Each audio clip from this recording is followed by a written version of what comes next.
জামাত বিএনপির সংঘর্ষে এইমাত্র জামাতের নেতা মারা গেলেন। বাংলাদেশে গৃহযুদ্ধের আশঙ্কা। এইমাত্র দুপুরেই কঠিন ঘোষণা দিচ্ছেন সেনাপ্রধান। বিস্তারিত জানতে ভিডিওগুলো দেখতে থাকুন। শেরপুর ৩ আসনের সহকারী রিটার্নিং অফিসার কর্তৃক আয়োজিত ইশতেহার পাঠ অনুষ্ঠানে চেয়ারে বসা নিয়ে বিএনপি জামাত সমর্থকদের মধ্যে প্রথমে বাকবিতণ্ডা এবং হাতাহাতির ঘটনা ঘটে। পরে দুই পক্ষের সমর্থকদের মধ্যে বাধে সংঘর্ষ। গ্রুপের নেতৃত্বে একদল সন্ত্রাসী এই বাদল ভাইয়ের কর্মী বাহিনীর উপর আক্রমণ চালিয়েছে, আহত করেছে, তাদেরকে রক্তাক্ত করেছে। এ ঘটনায় আহত ৩ জনকে আশঙ্কাজনক অবস্থায় ময়মনসিংহ মেডিকেল কলেজ হাসপাতালে নেওয়া হলে শ্রীবর্দী উপজেলা জামাতের সেক্রেটারি রেজাউল করিমকে মৃত ঘোষণা করা হয় বলে জানান জামাত নেতা রাশেদুল ইসলাম। এদিকে শেরপুরে জামাত নেতা রেজাউল করিম হত্যার প্রতিবাদে বুধবার রাত 11:30 নাগাদ ঢাকা বিশ্ববিদ্যালয়ের ভিসি চত্বরে জড়ো হয় শিক্ষার্থীরা। পরে ভিসি চত্বর থেকে বিক্ষোভ মিছিল নিয়ে মহসিন হল মল চত্বর হয়ে টিএসসিতে এসে জড়ো হয় তারা। এ সময় ডাকসুর সাধারণ সম্পাদক এস.এম. ফরহাদ বলেন, খুনি আর চাঁদাবাজিদের বিরুদ্ধে ব্যবস্থা নেওয়া না হলে বিএনপি সাংগঠনিকভাবে এসব হত্যাকাণ্ড চালাচ্ছে বলে বিবেচিত হবে। দেখেন, নির্বাচনে আর মাত্র অল্প কদিন বাকি, কিন্তু সারা দেশে যে পরিস্থিতি তৈরি হচ্ছে সেখানে ডক্টর ইউনূস সরকারের পক্ষে আইন শৃঙ্খলা পরিস্থিতিকে মেনটেন করা আসলে সম্ভব না। জামাতের যে বড় নেতা গতকালকে শেরপুরে, আমরা দেখলাম শেরপুরের ঝিনাইগাতি উপজেলায় নির্বাচনী ইশতেহার ঘোষণা অনুষ্ঠানকে কেন্দ্র করে জামাত এবং বিএনপির নেতার কর্মীদের মধ্যে যেইভাবে চেয়ার ভাঙ্গা ভাঙ্গি, দৌড়া দৌড়ি, পিটাপিটি হয়েছে, সবাই ভিডিওটা দেখছেন না? আমার কাছে মনে হয়েছে যে মাত্র তো শুরু, অনেক কিছু বাকি। গুরু জামাতের নারী কর্মীদের উপর নাকি বিভিন্ন জায়গায় হামলা চলছে। কোথায় কোথায় হামলা চলছে, কে কে হামলা চলছে, কেন হামলা হচ্ছে, কোনো নেই। এক ডিম ছোড়া নিয়ে এনসিপি যে কাণ্ড করলো সেটা তো তাও ভিডিওটা আমরা দেখলাম। শিবির মিছিল বের করেছে এবং সেই মিছিল বিএনপির বিরুদ্ধে মিছিল। আরও যদি স্পেসিফিক করে বলি তাহলে এই মিছিলের মূল টার্গেট হচ্ছে তারেক রহমান। আসসালামু আলাইকুম প্রিয় দর্শক, নতুন একটা ভিডিওতে সবাইকে স্বাগতম। তো ইতিমধ্যেই আপনারা অনেকগুলো ভিডিওর অংশবিশেষ দেখেছেন। তো দেখে নিশ্চয়ই বুঝতে পেরেছেন যে ভিডিওটা আসলে কতটা গুরুত্বপূর্ণ এবং আকর্ষণীয় হতে চলেছে। তো চলুন কথা না বাড়িয়ে সম্পূর্ণ ভিডিওটা দেখে আসি। দেখার আগে বলবো, যারা আমাদের চ্যানেলটি এখনও পর্যন্ত সাবস্ক্রাইব করেননি দয়া করে সাবস্ক্রাইব করে দিন। যারা ইতিমধ্যেই সাবস্ক্রাইব করেছেন তাদের অসংখ্য ধন্যবাদ। তো প্রিয় দর্শক, চলুন কথা না বাড়িয়ে একটি লাইক দিয়ে সম্পূর্ণ ভিডিওটা দেখে আসি। দর্শক, এই মধ্যরাতে ঢাকা বিশ্ববিদ্যালয় উত্তাল হয়েছে। ঢাকা বিশ্ববিদ্যালয়ে শিবির মিছিল বের করেছে এবং সেই মিছিল বিএনপির বিরুদ্ধে মিছিল। আরও যদি স্পেসিফিক করে বলি তাহলে এই মিছিলের মূল টার্গেট হচ্ছে তারেক রহমান। তারেক রহমানের বিরুদ্ধে এই মিছিল বেরিয়েছে। বেরোনোর কারণটাও ঘটেছে শেরপুরে আজকে। শেরপুরের ঘটনা আপনারা অনেকেই ইতিমধ্যে জেনে গেছেন। বিএনপি এবং জামাতের যে সংঘর্ষ, প্রশাসন আয়োজিত ইশতেহার প্রকাশ অনুষ্ঠানে যে ঘটনা এবং প্রথমে আহত জামাত নেতা, তারপরে নিহত হওয়ার ঘটনা, তারপরে দেশ উত্তাল হয়েছে, ঢাকা বিশ্ববিদ্যালয় উত্তাল হয়েছে। এরকম একটা পরিস্থিতি যখন তৈরি হলো তখন নির্বাচন নিয়ে মানুষের মনে কিন্তু নতুন করে আতঙ্ক তৈরি হচ্ছে এবং নির্বাচন যে খুব বেশি শান্তি শৃঙ্খলার মধ্য দিয়ে হবে না এই ঘটনাগুলো সেটাই প্রমাণ করছে। কি হচ্ছে ঢাকা বিশ্ববিদ্যালয়ে, কি হলো শেরপুরে, কেন এগুলো হচ্ছে, এর গতি প্রকৃতি কোন দিকে যাবে, নির্বাচন আদৌ কি করা সম্ভব হবে, এরকম ঘটনা যদি ঘটতে থাকে চলুন একটু জেনে দেখি এই ভিডিওতে। থাকবেন পলিটিক্স টিভির নিয়মিত আয়োজনে। দর্শক, বলছিলাম ঢাকা বিশ্ববিদ্যালয়ে উত্তাল, বেশ কিছু অশালীন শব্দ ব্যবহার, স্লোগানে, সেই কারণে আমরা সেই মিছিলের ভিডিওটা আপনাদেরকে দেখাতে চাচ্ছি না এই কারণেই যে ইউটিউবের যে ইস্যু, সেই ইস্যু তৈরি হতে পারে। সেগুলো দেখালে বলা যায় যে বেশ নোংরা ভাষা ব্যবহার করা হচ্ছে। তারেক রহমানকে তার বহু পুরাতন নানান যে অভিযোগ, সেই অভিযোগের শব্দগুলো ব্যবহার করা হচ্ছে এবং মিছিলে জানতে চাওয়া হচ্ছে যে এই যে শেরপুরের যে ঘটনাটা, এই ঘটনাটা তার যে আই হ্যাভ এ প্ল্যান, সেই প্ল্যানের অংশ কিনা। ঢাকা বিশ্ববিদ্যালয় উত্তাল হয়েছে, ডাকসু নেতাদের মিছিল করতে দেখা যাচ্ছে। এই পরিস্থিতি তৈরি হয়েছে মূলত শেরপুরের ঘটনাকে কেন্দ্র করে। প্রথম আলো যেটা বলছে, প্রথম আলো নিশ্চিত করছে, তাদের শিরোনামটা দেখে নিন। তারা বলছে নির্বাচনী সহিংসতায় শেরপুরে বিএনপি জামাত সংঘর্ষ, আহত জামাত নেতার মৃত্যু। প্রথমে আহত হয়েছিলেন, তারপরে মৃত্যু। শেরপুরের ঝিনাইগাতিতে নির্বাচনী ইস্তেহার পাঠ অনুষ্ঠানে সংঘর্ষ, আহত জামাত ইসলামের এক নেতা মারা গেছেন। উপজেলা প্রশাসন আয়োজিত অনুষ্ঠানে বসার আসন নিয়ে বাকবিতণ্ডার জেরে বিএনপি এবং জামাতের কর্মীদের মধ্যে এই সংঘর্ষ হয়। নিহত মাওলানা রেজাউল করিম শ্রীবর্দী উপজেলার জামাত ইসলামের সেক্রেটারি। তিনি ফতেপুর ফাজিল মাদ্রাসার আরবির প্রভাষক ছিলেন। গুরুতর আহত অবস্থায় ময়মনসিংহ মেডিকেল কলেজ হাসপাতালে নিলে তার মৃত্যু হয়। স্থানীয় সূত্র এবং প্রশাসন জানায়, ঝিনাইগাতী উপজেলা প্রশাসনের উদ্যোগে শেরপুর 3 আসনের প্রতিদ্বন্দ্বী প্রার্থীদের নিয়ে নির্বাচনী ইস্তেহার পাঠ অনুষ্ঠানের আয়োজন করা হয়। সেই অনুষ্ঠানে জামাত এবং বিএনপির সংঘর্ষ বেঁধে যায়। এদিকে এই খবর যখন প্রথম আলো দিচ্ছে, তখন আমরা একটু বিবিসির খবরের দিকে যেতে চাই। বিবিসি কি বলছে দেখুন। বিবিসি একটা ছবি দিয়ে এই কথা বলছে যে, তাদের শিরোনামটা দেখে নিন। সেখানে বলছে যে শেরপুরে আগে চেয়ারে বসা নিয়ে বিএনপি জামাত সংঘর্ষ, জামাত নেতা নিহত।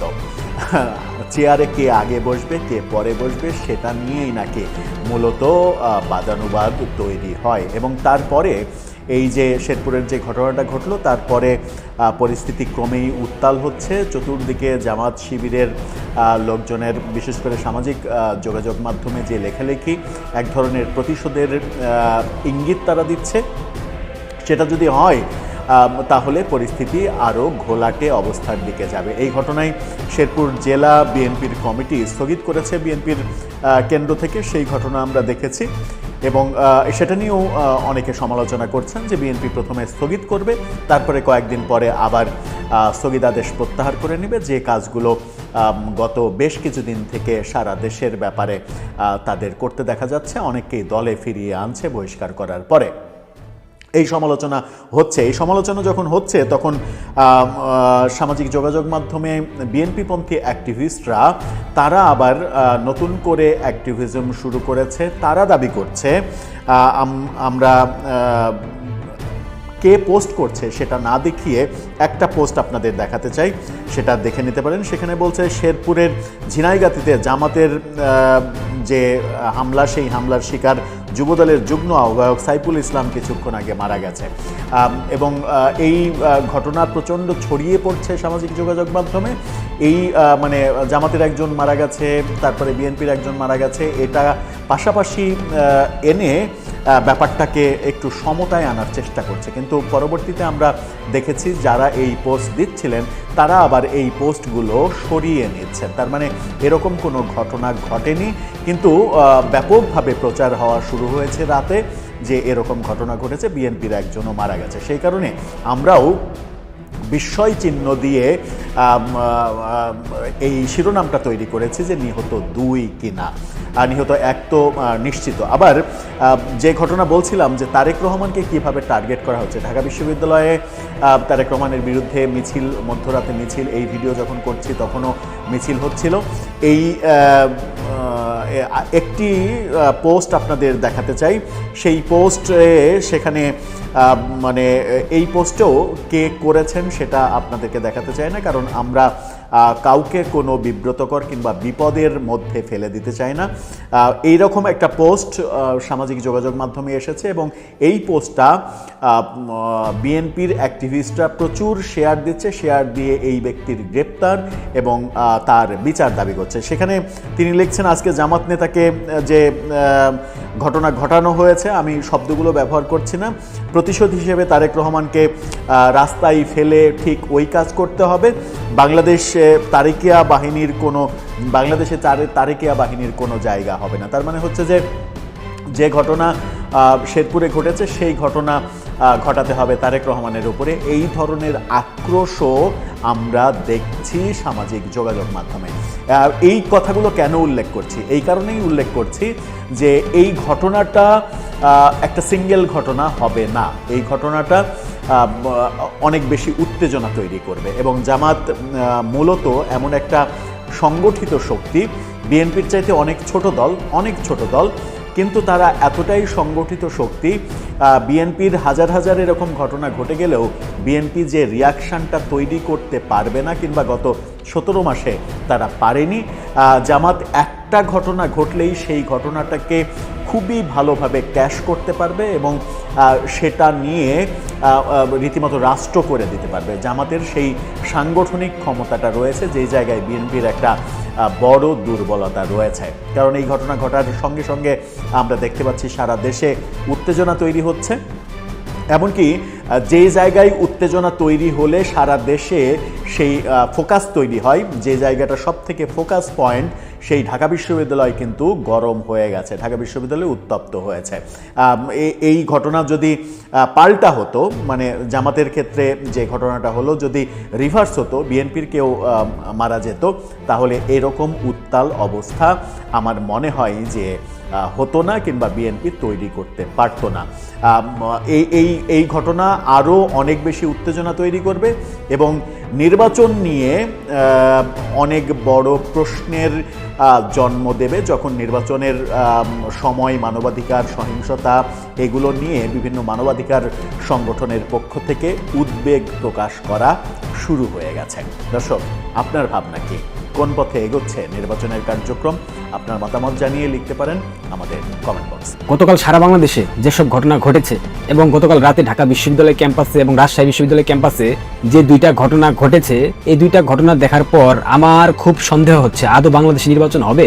যেই ঘটনা ঘটেছে এটার জন্য মোটেও আমি ব্যক্তিগতভাবে প্রস্তুত ছিলাম না। একজন ব্যক্তি দীর্ঘ 17 বছর প্রবাসী জীবন শেষে বাংলাদেশে এসেছেন রাজনীতি করবার জন্য, প্রধানমন্ত্রী হবার জন্য, তাকে কেন্দ্র করে যদি এমনভাবে নোংরামি করা হয়, বেচারা কোথায় যাবে, কার কাছে যাবে? আপনারা বলেন তো, আপনাদের কি একটু মায়া দয়া হচ্ছে না? একটু মায়া দয়া রেখে তার উপর একটু রহমত নাজিল করার চেষ্টা করেন। প্রেশারের মধ্যে রাখলে থাকতে পারবেন না, তো তিনি তো ফিরে যাবেন লন্ডনে, তার আপন ঠিকানায়। আমি কার কথা বলছি আপনারা নিশ্চয়ই বুঝতে পারছেন, জনাব তারেক রহমান। গতকাল টাইমস ম্যাগাজিনে তাকে নিয়ে একটা দীর্ঘ লম্বা সাক্ষাৎকার প্রকাশিত হয়েছে। টাইমস ম্যাগাজিনের সাক্ষাৎকার বাংলাদেশের রাজনৈতিক ইতিহাসে কখনো ভালো কোনো বার্তা বয়ে আনে না। ইতিপূর্বে যেসব শাসক বা যেসব প্রধানমন্ত্রী কিংবা যেসব বৃহৎ রাজনৈতিক দলের নেতা যারা ক্ষমতায় ছিল কিংবা ক্ষমতায় যাবার একটা বিশাল পথ উন্মুক্ত হয়েছিল, তারা কিন্তু সবটুকু হারিয়ে ফেলেছে। অর্থাৎ টাইমস ম্যাগাজিন বাংলাদেশের রাজনীতির ইতিহাসে কখনো ভালো কিছু বয়ে আনে না। টাইমস ম্যাগাজিনের হেডলাইনে লেখা হয়েছে বাংলাদেশ ইজ প্রডিগাল সন। আপনারা কি জানেন প্রডিগাল শব্দের অর্থ কি? আর্টিফিশিয়াল ইন্টেলিজেন্সকে জিজ্ঞেস করেছিলাম, অপব্যয়ী, বেপরোয়া খরচকারী বা অমিতব্যয়ী, এটি এমন কাউকে বা কিছুকে বোঝায় যে প্রচুর পরিমাণে অর্থ ব্যয় করে বা সম্পদ অত্যন্ত বেপরোয়াভাবে খরচ করে নষ্ট করে। অর্থাৎ তারেক রহমানকে অর্থ ব্যয়কারী, অপব্যয়কারী হিসেবে আখ্যা দিয়েছে টাইমস অফ ম্যাগাজিন। এখানে তাকে খাম্বা হিসেবেও ব্যাখ্যা দেওয়া হয়েছে। যাই হোক, এটা আমি বলতে চাচ্ছি না, এটা ভিন্ন প্রসঙ্গ। যে প্রসঙ্গ মূলত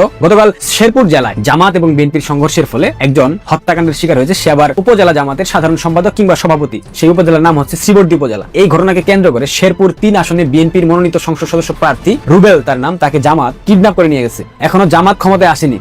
বিএনপি সর্ববৃহৎ রাজনৈতিক দল, বিএনপির মনোনীত একজন সংসদ সদস্য প্রার্থীকে জামাত কিডন্যাপ করে নিয়ে গেছে সেই জামাত নেতা হত্যাকাণ্ডের ঘটনাকে কেন্দ্র করে। 5 আগস্টের পর থেকে বাংলাদেশে অসংখ্য হত্যাকাণ্ডের ঘটনা ঘটেছে। ইভেন সমসাময়িক যে ঘটনাটা আপনারা যদি দেখেন, সাদ্দাম ছাত্রলীগের সভাপতি বাগেরহাট সদর উপজেলা, তার স্ত্রী সন্তান হত্যাকাণ্ডের শিকার হলো, অর্থাৎ আত্মহত্যা করেছে। এই ঘটনাকে কেন্দ্র করে কোনো বিক্ষোভ হয়েছে? দীপুচন্দ্র দাসের হত্যাকাণ্ডকে কেন্দ্র করে জামাত শিবির কিংবা ঢাকা বিশ্ববিদ্যালয় থেকে কোনো মিছিল, মিটিং, সংগ্রাম, সমাবেশ হয়েছে? হয়নি। আওয়ামী লীগের অসংখ্য নেতাকর্মী হত্যাকাণ্ডের শিকার হয়েছে গত 5 আগস্টের পর থেকে। জামাত কিংবা ডাকসু, ঢাকা বিশ্ববিদ্যালয় কেন্দ্রীয় ছাত্র সংসদ কিংবা হোয়াটএভার যে কোনো সংগঠন কোনো সেভাবে মিছিল মিটিং করেছে? ডাকসুর ব্যানারে কখনো দেখেছেন একটা বিক্ষোভ সমাবেশ হয়েছে? হয়নি। ইভেন ছাত্র দলের নেতা সৌম্য হত্যার কারণে কিন্তু ডাকসু তাদের অফিসিয়ালি কোনো সংগ্রাম, সমাবেশ, সভা, মিছিল, মিটিং কিচ্ছু করেনি। অথচ জামাতের একটা নেতা হত্যাকাণ্ডের শিকার হলো, তার ঘটনাকে কেন্দ্র করে গতকাল রাতে ঢাকা বিশ্ববিদ্যালয়ে যেসব মিছিল হয়েছে, যেসব স্লোগান দেওয়া হয়েছে, এইটার জন্য আমি মোটেও প্রস্তুত ছিলাম না। আমি জানি না তারেক রহমান এই স্লোগানগুলো দেখেছেন কিনা, এই ভিডিওগুলো তিনি দেখেছেন কিনা। যদি দেখে থাকেন তবে আমার মনে হয় তাকে একটা সিদ্ধান্ত নেওয়া উচিত। কিছুদিন পূর্বে তারেক রহমানের বিরুদ্ধে স্লোগান দেওয়া হলো 1, 2, 3, 4 তারেক রহমানের।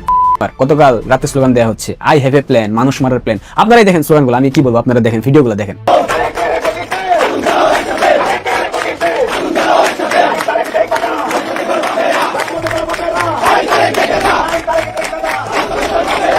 তারেকের গদিতে আগুন জ্বালো একসাথে, আই তারেক দেখা যা, আই সেরে তোর বাপেরা। তারেক রহমান বাংলাদেশে ফিরেই 300 ফিটের সেই জন্য সবাই বলেছিল আই হ্যাভ এ প্ল্যান। সেই প্ল্যানকে কেন্দ্র করে আজকে ডাকসু স্লোগান দিচ্ছে কয়টা খুনের প্ল্যান আছে খাম্বা তারেক তোর কাছে।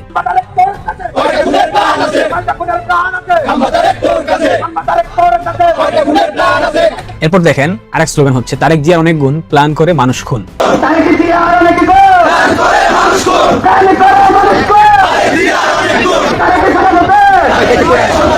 এই তিনটা মিছিলে যে কয়েকটা স্লোগান আপনারা শুনলেন, এটা কি কোনো স্বাভাবিক রাজনৈতিক প্রক্রিয়ার অংশ হতে পারে? রাজনৈতিক প্রক্রিয়ার অংশ হিসেবে, নির্বাচনী প্রক্রিয়ার অংশ হিসেবে জামাতের সেই নেতা হত্যাকাণ্ডের শিকার হয়েছে। যদি ভেবে থাকেন তাকে বিএনপি হত্যা করেছে, সেটা আপনাদের ভুল ধারণা। দেখেন, আমি এর আগে বলেছি, আবারও বলতেছি, হাদিকে হত্যা করেছে জামাত। হাদিকে হত্যা করে এই বিষয়টাকে ক্যাশ করে নির্বাচন বানচাল করার একটা ব্যাপক প্রচেষ্টা চালিয়েছিল জামাত। কিন্তু তারেক রহমান দেশে ফিরে আসাতে সেই ইস্যুটা ধামাচাপা পড়ে গেছে, কারণ মিডিয়া ফোকাসড সবকিছু নিয়ন্ত্রণে নিয়ে ফেলেছেন তারেক রহমান। কারণ তিনি দীর্ঘ 17 বছর দেশের বাইরে ছিলেন। দেশে আসার পরে মিডিয়া স্বভাবতই তাকে নিয়ে লাফালাফি শুরু করে দিয়েছে। আর বাংলাদেশের মিডিয়া তো স্বভাবগতভাবে 2 নাম্বার, তাদের বৈশিষ্ট্য হচ্ছে গিয়ে চামচামি করা, তেলবাজি করা। যখন যে সরকার ক্ষমতায় আসে কিংবা যার ক্ষমতায় আসার সম্ভাবনা সৃষ্টি হয়, তারাই চামবাজি করে। প্রথম হলো ডেইলি স্টারের মতো পত্রিকা, যেখানে তারেক রহমানের চামচামি করতেছে, বাকি সব পত্রিকা করবে, এটা খুব স্বাভাবিক প্রক্রিয়া। সুতরাং তারেক রহমানের চামচামি করতে গিয়ে পত্রিকা হাদি ইস্যুকে হারিয়ে ফেলেছে, হাদি ইস্যু হারিয়ে গেছে পত্রিকা থেকে। এটা জামাত কোনোভাবে পজিটিভলি নেয় নাই, যার কারণে পুনরায় তারা জামাতের নেতাকে হত্যা করে এটাকে ক্যাশ করে ইস্যু বানিয়ে তারা নির্বাচন বানচাল করতে চায়। এখন অনেকে বলতে পারেন জামাত তো তাদের নিয়ন্ত্রণ সবকিছু নিয়েছে, তারা কেন নির্বাচন চাচ্ছে না? ডিপ স্টেট তাদের পাশে, মার্কিন যুক্তরাষ্ট্র তাদেরকে নতুনভাবে বন্ধু বানাতে চায়। দেখেন, ক্ষমতা ছাড়াই যদি রাষ্ট্রের সর্বোচ্চ পাওয়ার এক্সারসাইজ করা যায়, রাষ্ট্রের সবটুকু নিয়ন্ত্রণ হাতের তালুতে সীমাবদ্ধ রাখা যায়, সেক্ষেত্রে নির্বাচন করে ভোটের মাধ্যমে ক্ষমতা নেওয়া, প্রেসারে নেওয়া কিংবা একটা রিস্ক নেওয়া কোনো প্রয়োজন আছে? সুতরাং জামাত চাইছে না বাংলাদেশ ইলেকশন হোক। আর ইলেকশন হলেও হা ভোট না ভোটের ভিত্তিতে কি হতে পারে সেটা আমি গত ভিডিওতে আপনাদেরকে বুঝিয়ে দিয়েছি। এখন আপনারা বুঝতে পারছেন তারেক রহমানের উপর কি ধরনের প্রেসার আসতে পারে। আমার কেন জানি মনে হচ্ছে তারেক রহমানের বিরুদ্ধে যে মামলাগুলো ছিল, বিশেষ করে 21 আগস্ট গ্রেনেড হামলা, এছাড়া আরো যতগুলো মামলা ছিল, প্রত্যেকটা মামলা আমার হয়তোবা মনে হচ্ছে এগুলো আবার নতুন করে ফাইল খোলা হবে। যদি 12 ফেব্রুয়ারি ইলেকশন কোনো কারণে না হয়, আপনারা নিশ্চিত থাকেন তারেক রহমানকে জেলে ভরবে সুদখুরি মুসির নেতৃত্বাধীন অন্তর্বর্তীকালীন সরকার, এবং এখানে জামাত সর্বোচ্চ সমর্থন দেবে। সুতরাং এই অবস্থায় যদি 12 ফেব্রুয়ারি নির্বাচন না হয়, তবে তারেক রহমানকে বাধ্য হয়ে আওয়ামী লীগের সাথে সমঝোতার মধ্যে আসতে হবে, অন্যথায় তারেক রহমান বাঁচতে পারবে না। তারেক রহমান কিন্তু দেশ ত্যাগ করতে পারবে না। ইমিগ্রেশন আমার মনে হয় তাকে যাইতে দেবে, বলবে সরি স্যার আপনি যাইতে পারবেন না, সরকারের নিষেধ আছে। আমার সবকিছু মানে পরিস্থিতি, প্রেক্ষাপট, পরিবেশ সবকিছু দেখে মনে হচ্ছে নির্বাচন 12 ফেব্রুয়ারি হচ্ছে না। আর যদি নির্বাচন হয়েও যায়, সেক্ষেত্রে তারেক রহমান যদি তার দল যদি ভোটের মাধ্যমে জয়ীও হয়, সেক্ষেত্রেও তারা মসনদে বসতে পারবে না, কারণ হা ভোটকে জয়যুক্ত করা হবে। যদি কোনোভাবে বিএনপি ক্ষমতায় আসে কিংবা ভোটের মাধ্যমে জিতে যায়, সেক্ষেত্রে আপনারা নিশ্চিত থাকেন হা ভোটকে জয়যুক্ত করা হবে। অর্থাৎ হা ভোটকে জয়যুক্ত করে বিএনপি ক্ষমতার মসনদে বসার যে মনোবাসনা, সেটাকে পেরেক মেরে দেবে সুদখোর মোহাম্মদ ইউনূস। তাদের ABCDEFG সব প্ল্যান সাজানো আছে, শুধু এক্সিকিউশনের একটা সময় তারা অপেক্ষা করতেছে। যে কোনো সময় সেগুলো এক্সিকিউট করবে, সেটা 12 ফেব্রুয়ারির আগে হতে পারে, পরে হতে পারে। এমন হতে পারে 12 ফেব্রুয়ারির আগে একজন প্রথম সারির নেতাকে তারা হত্যা করবে। দেখেন, নাসিরউদ্দিন পাটোয়ারি ফেসবুকে স্ট্যাটাস দিয়েছে, উনি ভারতীয় প্ল্যান নিয়ে বাংলাদেশে এসেছে, সবাই সার্বভৌমত্ব রক্ষার আন্দোলনে অংশ নিই। বুঝতে পারছেন কি হচ্ছে, খেলাটা কোথায় যাচ্ছে? এনসিপির একটা তথাকথিত বুদ্ধিজীবী আছে SM মুস্তাফিজ, তার স্ট্যাটাসটা দেখেন, তারেক রহমান খুনি, বিএনপি খুনি, এই জানোয়ারগুলো একজন জলজান্ত মানুষকে কুপিয়ে মেরে ফেলে শুধুমাত্র প্রতিপক্ষ দল দেখে, এদেরকে আর কোন ছাড় নয়। এর আগে যে এতগুলো মানুষকে হত্যা করা হলো, তখন এদের সেই বিবেক কোথায় ছিল? তখন এদের সেই দর্পণ কোথায় ছিল? ছিল না। কারণ এখন এগুলো তো সব সাজানো নাটক, এগুলো মাত্র তো শুরু। তারেক রহমান বুঝতেই পারছে না তার উপর দিয়ে কি যাবে। Just wait and see. ভাইয়ার প্রধানমন্ত্রী হবার স্বপ্ন আমার মনে হয় না পূরণ হচ্ছে। আর যদিও ভাইয়া প্রধানমন্ত্রী হয়, সেক্ষেত্রে ভাইয়া যে বেশি দিন থাকতে পারবে না, এটা মোটামুটি আমরা বুঝে গিয়েছি। এবং এটাও মাথায় রাখবেন, টাইমস ম্যাগাজিন জায়গা নিয়ে সংবাদ প্রকাশ করে তার ভবিষ্যৎ খুব একটা ভালো হয় না, এটা ইতিহাস বলে, আমার কথা না। এবং এটাও মাথায় রাখবেন, যে নির্বাচনে স্বাধীনতা পরবর্তী সময় বাংলাদেশ আওয়ামী লীগ অংশ নেয়নি, সেই নির্বাচন বাংলাদেশের ইতিহাসে কখনো দীর্ঘমেয়াদে টিকতে পারেনি। লাথিউষ্ট মেরে সেই সরকারকে ক্ষমতা থেকে সরানো হয়েছে। এটা হচ্ছে রাজনৈতিক বাস্তবতা, এটা হচ্ছে বাংলাদেশের ইতিহাসের কথা, বাংলাদেশের ইতিহাস এটাই বলতেছে। তারেক রহমানকে কেন্দ্র করে যে ধরনের স্লোগান হচ্ছে, এটা আরো মেসি আকার ধারণ করবে, এবং একটা সময় তারেক রহমান আমার মনে হয় না তিনি বাংলাদেশের রাজনীতিতে সার্ভাইভ করতে পারবেন। যদি বিএনপির প্রথম সারি কয়েকজন নেতাকে গ্রেফতার করা হয়, তারেক রহমান ছাড়াও বিএনপি নিশ্চিত থাকেন অনেকটা হুমকির মধ্যে পড়ে যাবে, বিএনপি অনেকটা পিছিয়ে যাবে, কারণ তারা রাজপথে লড়াই সংগ্রাম করা কোনো দল না, সেনা ছাউনি থেকে গড়ে ওঠা একটা দল। সময়ের বিবর্তনে, কালের বিবর্তনে আওয়ামী লীগের বিভিন্ন সুযোগ সুবিধার কারণে তারা একটা স্টেবল অবস্থানে আসতে পেরেছে। কিন্তু এই মুহূর্তে তারেক রহমান যদি কোনো কারণে গ্রেফতার হয়, আমি জানি হবে না, বাট যদি কোনো কারণে হয়, বলা তো যায় না, রাজনীতি তো যে কোনো সময় যে কোনো পরিস্থিতি হতে পারে, সেক্ষেত্রে বিএনপি শেষ। ভালো থাকবেন। নারীদেরকে একটু উত্তাপ দেওয়া হচ্ছে কিনা, আবার 31 তারিখে ঢাকায় জমায়েত করবে, নির্বাচন কমিশন বলছে যে এরকম জমায়েত সম্পর্কে আমাদের কোনো ধারণা নেই। জামাতের নারী কর্মীরা বাড়িতে বাড়িতে যাচ্ছে, তা জামাতের নারী পুরুষরা মিলে যাচ্ছে না, সব অভিযোগ হঠাৎ করে। যেমন জামাতের নারী কর্মীদের উপর নাকি বিভিন্ন জায়গায় হামলা চলছে, কোথায় কোথায় হামলা চলছে, কে কে হামলা চলছে, কেন হামলা হচ্ছে, কোনো নেই।